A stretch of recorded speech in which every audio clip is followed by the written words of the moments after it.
Well, welcome back to another episode of the Science of Winning podcast. Today, I want to talk about emotions and why emotions are extremely powerful, not only when it comes to performance, but also your quality of life. Now, for those of you who are peak performers, you're probably wondering, what the heck does what do emotions have to do with peak performance?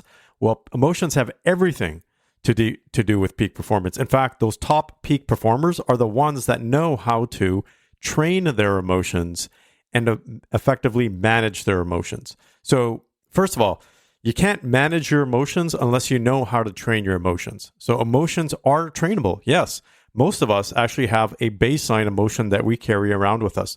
For some people, it's just joy. Some people walk around in a joyful state. Other people walk around in a more somber state. Other people walk around with anger. Other people walk around with fear or stress or anxiety. So, there's a number of different states that people walk around in terms of their baseline, and a number of different emotions that fall within their states. So the question that I have for you is, what is your baseline emotions? What are they? Are they happiness, joy, love? Or are they more fearful?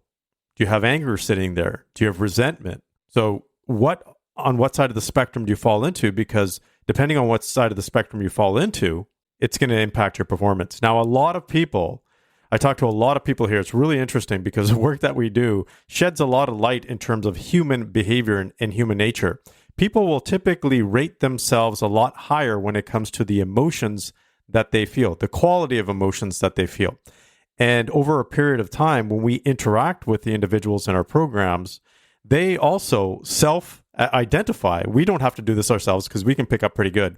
But over a period of time, they self-identify that perhaps they gave themselves a little bit too much credit in terms of feeling consistent joy or happiness or excitement or passion or whatever those emotions are that they originally rated themselves on, and saying, yeah, I do typically fall into this state. What that means is most people think that they are in a more empowering emotional state more of the time than they actually are.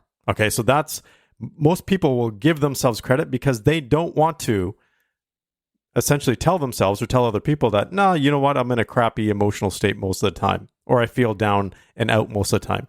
Now, a lot of psychologists out there, which I have a beef with, will say, you know what, it's normal to have those emotions and be consistently in those emotions. That's what life is. Life is hard, right? Life is a challenge. It's tough. I think that's a bunch of BS. Because it really depends on how you look at life, what your focus is on life, and in particular, how you train your emotions. This is why the top athletes or the top performing arts professionals, they train their emotions. The moment that you go into, if you take a look at the spectrum, on one side it's empowering emotions, on the other side it's disempowering emotions. In between there is that line. As soon as you cross from empowering to disempowering, you know your performance is going to go downhill. Now, emotions also carry momentum. So people that are riding a high will continue to ride a high until something stops it. Same thing with people that are riding a low emotion. It'll get lower and lower and lower until they actively pull themselves out, or something comes about. Maybe there's something serendipitous that happens in their day, or they get good news that they are pulled out. But we have to learn how to pull ourselves out of this pattern because it directly impacts our performance and, more importantly, our quality of life. For this very reason, emotions carry actually two things. Emotions carry energy and emotions carry information. Our brains are actually designed to pick up on the emotions of other people, because as soon as we pick up on the emotions, we can pick up on that person's energy. We can also pick up on what that emotion is telling us from an information basis.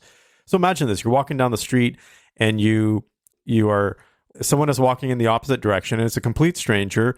And, they're looking at you a certain way, and you get this feeling that perhaps this person is not the friendliest person on earth. So you are a little bit more cautious. Okay, so you're picking up on that energy and information. That energy and information is very valuable to you because that enables you to determine how you can respond and react to the environment.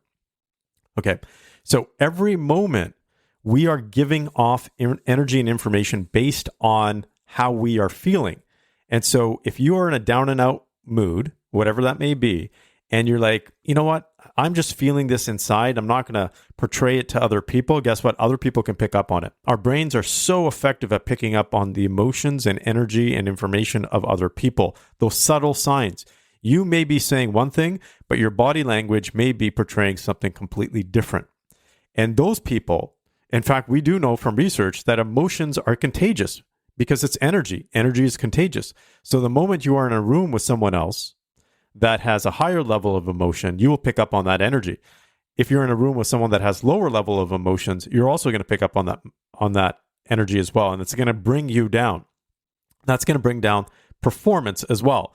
So this is why when we are working with individuals, when I'm talking to one of our participants in our programs or our clients, I'm always trying to gauge what is the emotional state that this person is feeling, and is there a pattern that I'm seeing over a period of time? Because if I sense a pattern that's not empowering the individuals, we gotta stop that pattern, and we gotta shift that person's emotional pattern, because that emotional pattern absolutely directly is linked to their performance and how they feel about themselves and their quality of life, and also how they react in relationships. You know, there's a lot that can be said in terms of a person's emotional state and the state of their relationship, because those things are very tied. Because if you think about who is a person that you share most of your energy with, most of your emotions with, hopefully it's your significant other. So if you are coming into your relationship with higher level, more empowering emotions, your relationship is going to be higher level and more empowering as well.